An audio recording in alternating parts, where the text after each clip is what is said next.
Nilisema kuna aina mbili za viburi. Sio mbili, nilikosea.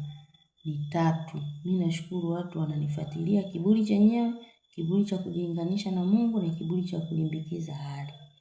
Sasa kiburi cha kujilinganisha na Mungu ni kujiona mambo yote ulionayo ni kwa nguvu zako, pengine akili za darasani, kusoma, fedha, mahangaiko yako yote ya dunia hayana maana kwa Mungu, yani ni wewe mwenyewe.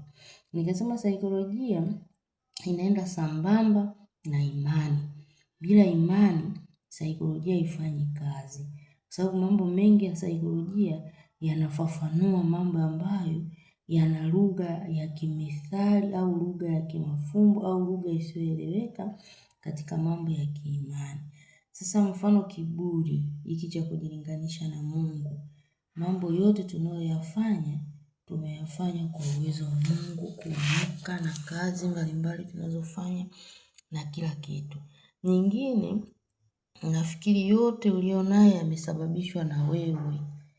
Mambo yote tulionayo hatujayasababisha sisi, ni kuna nguvu ambayo isiyoonekana. Mimi sifanyi mahubiri, ila ninaongea kitu ambacho kipo real.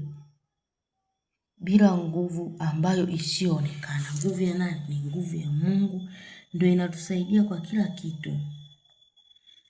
Kurekebisha Mungu alivyokuumba, kujichubua,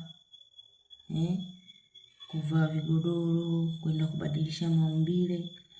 Hiyo ni kujilinganisha na Mungu. Kwa hiyo tutaendelea kuongea na kuendelea kuchambua. Karibuni katika kipindi cha saikolojia. Saikolojia ni maisha.